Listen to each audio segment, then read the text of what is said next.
A very good morning to all of you. I hope you all can hear my voice clearly and my screen is visible.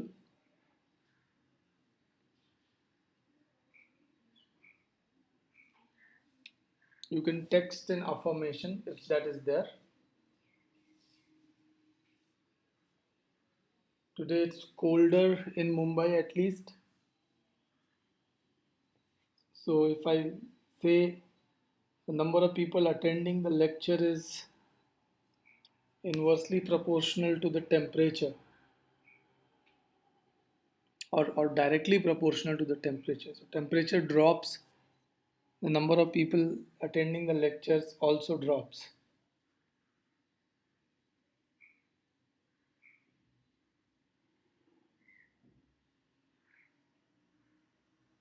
Good morning, Ashia. Good morning, Anamitra. Let's go ahead with the work. We have today more or less towards the end of this restoration chapter. We have learnt about noise modeling. We have learnt about types of noise probability distribution functions. We have learnt about uh, a few more other things like periodic noise reduction and different kind of filters which are used to reduce the noise. Now today we will have a very small lecture. In this lecture we are going to talk about estimating the degradation function. If you remember what was the degradation function, I will revisit that idea to begin with. Then there are various ways of doing it. One is by image observation, the other one is by experimentation, third one is by modeling. So I'm going to look at all these three in a qualitative manner, and by observation maybe we can do one by having a demo towards the end on image J. That's how I plan today's lecture. Yeah, that's right, Sahil. Apparently, it appears that temperature and attendance has some correlation. So going ahead, image degradation model. Remember in the beginning of this image restoration topic, we had put forward this equation.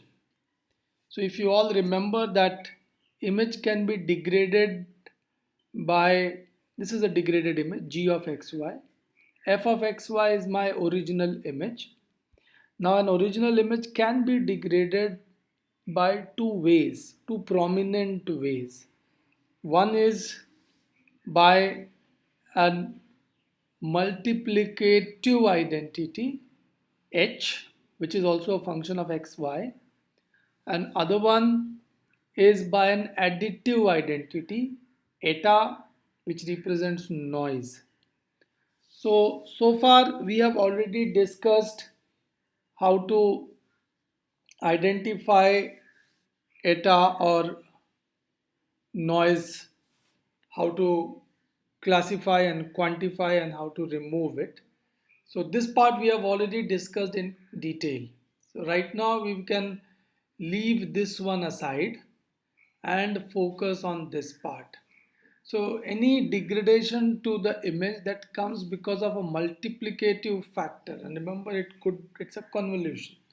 So multiplicative factor h of xy, then that h of xy is typically referred as degradation factor. So you degrade the image, and remember it is convolution, so it could be different, especially at different locations.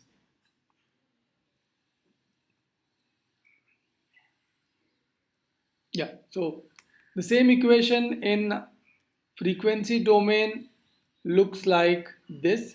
This we have already discussed. You have the Fourier transform of everything. So Fourier transform of Your original image is f of u comma v. Fourier transform of your degradation function is h u v. Fourier transform of eta xy is nuv, and Fourier transform of the degraded image is g of uv. So this is how typically it folds out or it unfolds out. A convolution, remember there is a proof also. We don't have a need, it's a mathematical proof, we don't have a need to go through it, but you check the reference that if you have a convolution in the image plane or spatial domain, it is actually a simple multiplication in frequency domain. So do check that. So there is another diagram that we had presented, that image can have two kinds of degradations. One is a multiplicative degradation H, other one is an additive, which is noise. Noise is something, noise is additive because we have assumed that noise comes as an additional. It has nothing to do with the process of imaging. It is independent of the process of imaging and just appears, adds up to the noise. Degradation function or degradation, multiplicative degradation is a part of the image sensing pipeline. So there could be anything like your lenses could be defective, your CCD could be defective in a way that you get this kind of degradation, or maybe you have atmospheric haze, lot of dust, or while taking the image the camera system has not remained steady, it has moved left, right, up, down, etc., and therefore it might give you a different degradations. So degradation function is a part of the image pipeline, while the noise is definite something which we consider as an independent source other than the image and gets added to it. So far we have discussed noise. So let us discard noise and focus on H. So there are three principal ways by which you focus on degradation function. One is by observation. So as I said, lot of image restoration go by trial and error. So you take an, if you have got a corrupted image, if you got an image which is degraded, now I will use the word degraded. When we were talking about noise, we were often talking the word corrupted. Okay, so we are now talking about degradation. So by observation is a very important. You look at the image carefully and try to figure out what kind of degradation is there, what kind of issues are there, and then eventually you try to figure out a solution. So we will look into that detail in a while. The other way is that an experimentation. So you have an image observed. Now you experiment on some other image and then you correct the original image by using your experimental DIP. That's a very important thing for astronomy, astrophysics. We will talk in detail when it comes. Finally, the mathematical modeling is also important. So you create a mathematical model of your degradation, or at least try to create a mathematical model, put some variable parameter into it, lower, raise, change those parameters to get your final answer. That is what is called a mathematical modeling.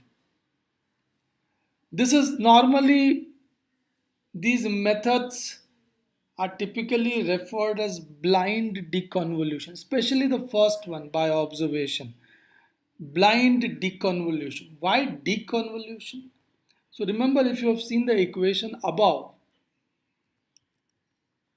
Here, the degradation function gets convolved with your original image to produce the degraded image.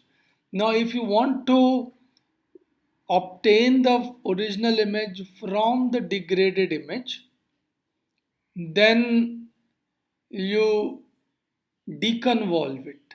That is why often the word used for removing the degradation function is deconvolution. And why is it blind? It is blind because we don't have the original image. In a real world scenario, we don't have the original restored image. All that we have is a distorted image, and therefore we deconvolution is typically referred as the blind deconvolution. So going ahead, so let us assume first one, image estimation by observation. Assume linear position invariant degradation. So linear means if you have the some parameter of your degradation function changing, your final image changes proportionately. So that is linear. And position invariant, that means the amount of degradation applied on the image in every place is the same. You don't have to worry that there are region specific differences, because then it becomes very challenging to do it just by observation. So position invariant degradation, if you're talking, then typically the the method is something like this, that you take the small part of the sample. So your entire image is there. You don't work on entire image. You just take a small part of your image, which is normally we call it as sub image or small sample, and choose a high contrast region. Don't choose a region which is typically a flat or zero contrast. So high contrast region typically we say that the signal content is very strong, and then you experiment on that small sub image which you have chosen. You process that to get the clearest possible image. Okay, now once you do that, you note down all the steps. Once you have got the clearest steps, then you note down all the steps, and then you can apply all those steps to the entire original image. Remember, you are not treating the entire original image here. You are taking a small part of your original image and treating that one.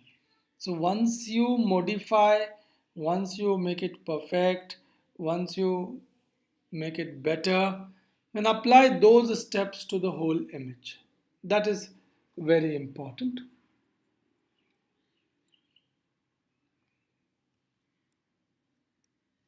So that is image estimation by observation. Okay, we have gone through it.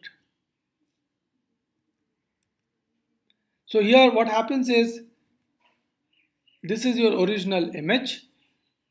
Forget n, as I said, n we have already discussed. If you remove this, then your degradation function is your recovered image divided by your, I mean, your degraded image divided by your new recovered image. Remember, in an ideal world, FUV was the original image. I'm repeating it once again. But original image is no longer available. What, after taking series of steps as we have described earlier, you try to get an image which is close to the original image. That image which is very close to the original image, which has been obtained by applying corrective steps, I would call it as F hat or F cap. Now you have, this is very close to the original image. So you take the corrupted image, you divide it by whatever new steps you get, the ratio will give you your degradation function.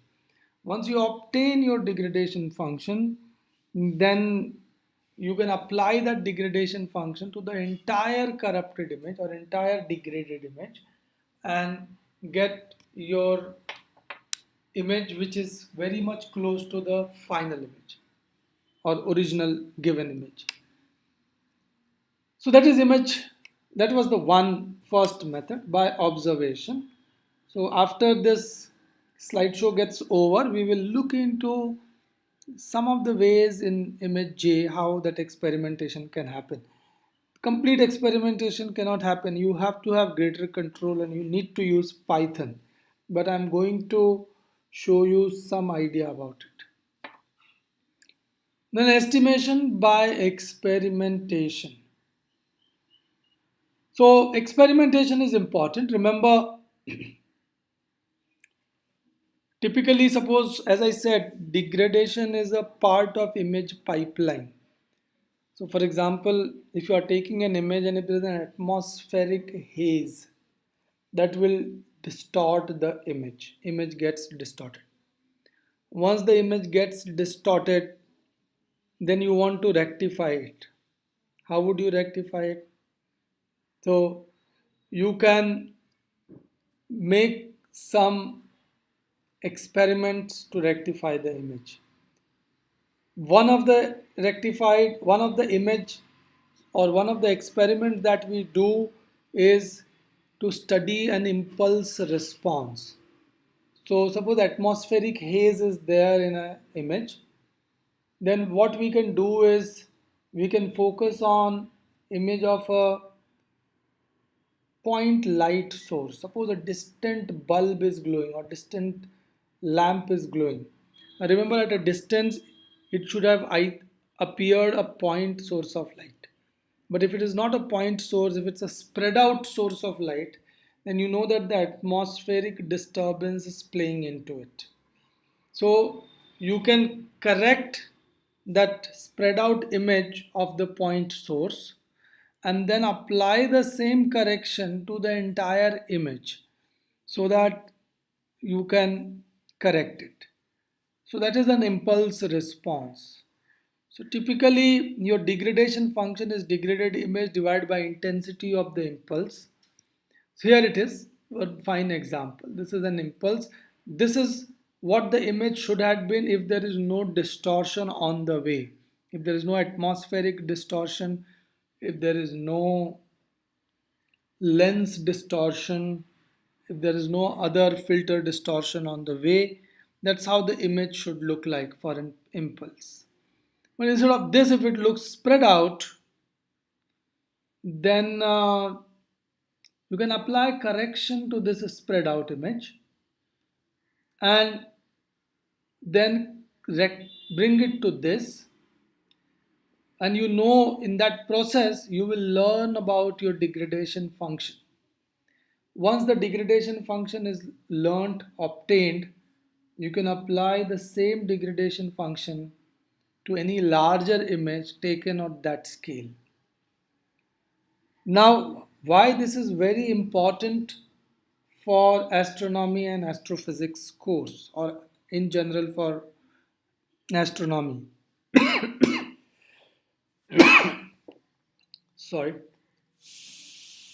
So it's very important for astronomy astrophysics course because most of the telescopes these days employ this principle. Remember up till 1960s, 1970s, 1980s, we were telescopes are developing and telescopes has very faint images of the distant stars. One of the reasons why the images were so faint and so spread out and so blurred, apart from the resolution and other reason, is atmospheric disturbance or atmospheric turbulence. You know that the stars sparkle, they keep changing their intensity, sometimes their shape, etc. What do you call twinkle, twinkle, twinkle, little star? So Why does it happen? Mostly it happens because of the light travels a long distance, and in the atmosphere the light wavefront, which would otherwise come as a plane wavefront to earth's surface, does not come as a plane wavefront, but gets the wavefront gets distorted as the light enters the earth's atmosphere. As the wavefront gets distorted, what telescopes receive are distorted wavefronts, and therefore the image is generally very much hazy or blurred of this type for the stellar images. In order to counter this problem, we launched Hubble Space Telescope. So we are all familiar with the success of Hubble. Hubble is a telescope which was put into orbit and above the Earth's atmosphere.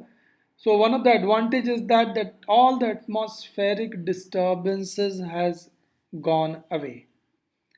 But then Hubble Space Telescope has its own limitations. For example, the theories show that the clarity of the image obtained by any telescope depends on its diameter, and diameter is proportional to size.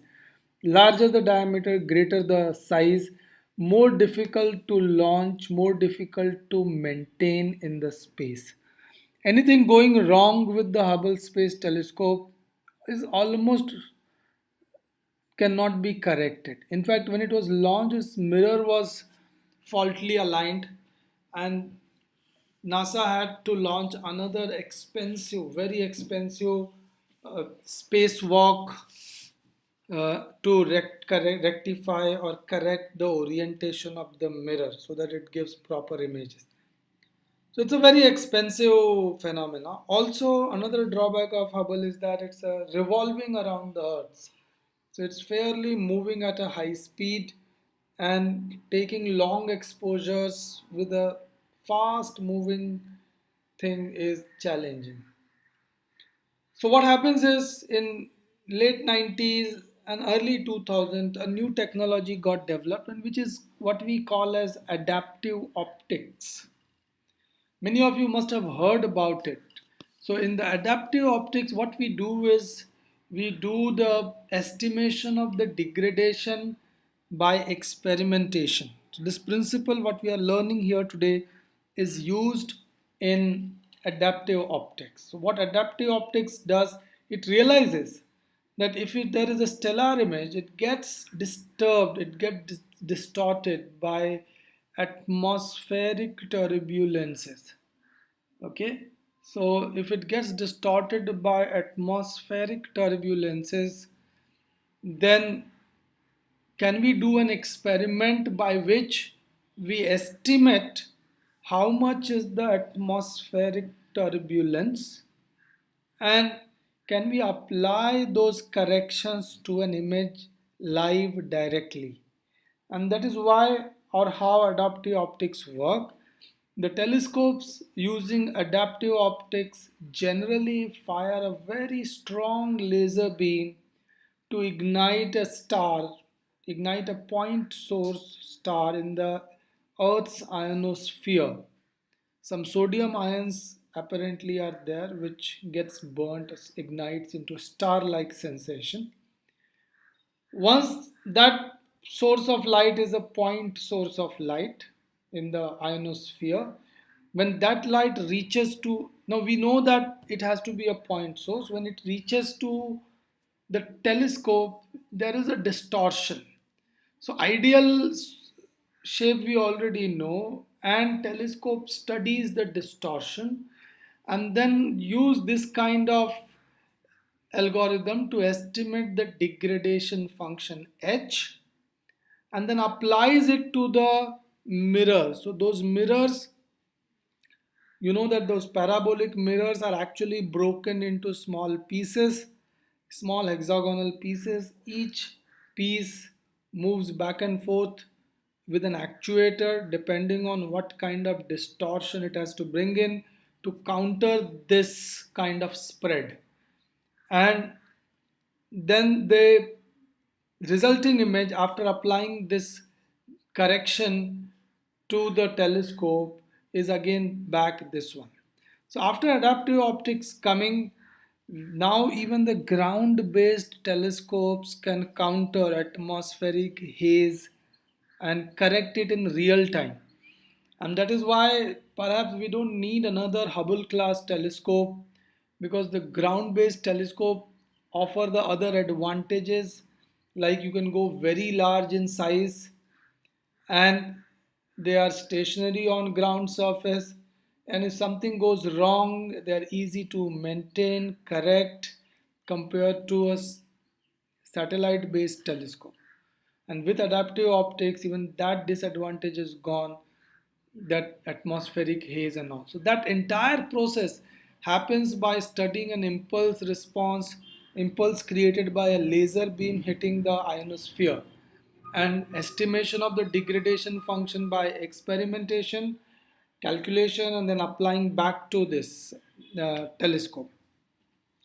Just to tell you, to give you a parallel, one more place where it is used is very common these days now is your noise cancellation headphones. So you're all familiar, Bose, Sony, Apple, everyone is launching noise cancellation headphones. So what is noise cancellation headphone or earphone? Very straightforward. You have a sensor there which actually reads the noise. The noise is nothing but degradation here. So it reads the noise, calculates the degradation function by from the degraded sound, and applies that correction back to the original sound so that the degradation can be removed and the resulting sound can be made as clear as possible. So same principle is used there as well. Taking this logic forward, the third one is estimation by modeling. Many mathematical models can be used with some care and sense. Here is one which I am presenting you. This is a degradation function. Remember, it's in the frequency domain, e power minus k u square plus v square 5 by 6. U and v are the frequencies along x and y axis, and k is their intensities. Here is a correction which has obtained through of various degrees by varying the value of k. So if you vary the values of k, you get different corrections, and then you apply this to your image to get you either you degrade it further or improve it in a particular way that you want to. So with this, I am ending this part of the discussion. We will have a small demo for the first, that is image degradation by observation, and then we will end the lecture and then go back to Google Meet.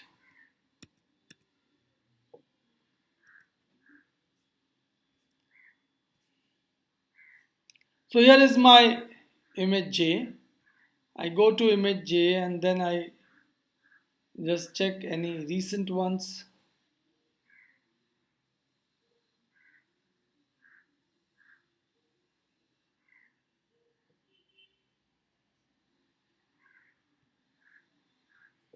So yeah, we take our original image. This is our image on which we will work. Then the first part is you convert it into 8-bit. Remember, we are still in the 8-bit. Mostly next class, I will start with the color image processing. I want to start with the color image processing before we you people start with your projects, so that you have at least some idea of color image processing that you can also employ in your project. So by the time you will finish your classical mechanics projects, we will be in a situation to start with DIP projects. So yeah, going ahead, this is a very clean original image. It is there on my desktop also. You can see there as well, and you can zoom it and see. I have just taken a sample of it because image is very bad in dealing with large images. So you have to be a little careful. So this is the clean image. We are not interested in the clean image. Basically, we are interested in a corrupted image. So I will add some noise. Add noise. Now, suppose my original image is this one. I don't have that original clean image. This is my image. Now the question is how to handle this image. I have to do a correction to this image so that I get the original. Now remember this is experiment. So because of that the original image is right here. You can see. But in real life degradation or when you do the project, the real image is not there, original image, it's only degraded image, or you can say the original image itself is degraded image. So the question is how will you get the corrected image. So I am demonstrating here the first method, that is by observation. So if you look at this entire scenario, then if you observe it carefully you will find that looks like that noise is there, a lot of noise is added here, there's noise. So we want to estimate the noise parameter. So to estimate the noise parameter we have seen earlier that you take a small sample and you first figure out uh, to get the noise you should take a sample which is flat, which should otherwise be in flat, no degradation, no change in the intensity, just a plain part, not this part here intensity is changing, here it is changing, here it is changing, not these parts. Take a sufficiently large sample but where it is almost uniform. So take that kind of sample and figure out its histogram. So the image histogram is this. Right now we are not interested. Let me make a selection here. I'm doing a horizontal selection. You can see images here. Horizontally intensity looks the same. Vertically you can see it is changing. So I can take a little narrow and little larger sample. I assume that the intensity is same. Any spread in the intensity would be mainly coming from the noise. So I can go analyze and I can say give me the histogram, and you can see that an histogram appears over here. So this is my histogram which is almost Gaussian in nature. You can see it's almost Gaussian. So this image is corrupted definitely with a Gaussian noise, and all we want is to remove that noise. I can make it live, change this position, but remember if you are at this place then you are actually looking at various intensity bases, so it will spread out, and that spread is not only because of the noise but it is also because the image intensity is changing. So you have to be careful here. You can see that if you are here you get some peak here, some peak here, because you are in different zones. So don't take that, take a sample which is say very close and here, mostly Gaussian. So once you have realized that Gaussian, you can apply a box filter to it, but instead of applying the filter to the entire image, we can take a sample. Now remember the sample, as I said, take a part which is where the signal data is strong, where there is a high contrast. So this is the high contrast region. You can see this is the light, this is the mid gray, and this is the dark gray. So I can take this. On the top it will give you the size of the selection once you select. So wait, it is not. Wait, where does it give? Yeah. So here it will give you the size of the selection. You can see I change this and at the top it changes. So width is changing. I will make it both around say 100. Just to keep a round figure. and make it symmetric about this junction. So I can copy this and I can create a new image. Maybe I would just call something and 100 by 100 pixels and say this is my small 100 by 100 pixels. Remember this hole is 500 by 500. Now in this I will paste this selection. If I can enlarge it to show you. Now what I will do is I'm going to apply my corrections to this image. And once we have studied, this is my sample sub image or the sample image. Once I have applied my corrections, once I have studied my corrections to this image, I can apply the same correction to the entire image. So how can I apply my corrections? Maybe there is a noise, so smoothing filter may work. I can smoothen it out. It works this way. Can I do it some better? Maybe yes. I can take the process. I can apply a filter. So it will convolution filter I can apply. So you know that I'm applying a 5 by 5 convolution.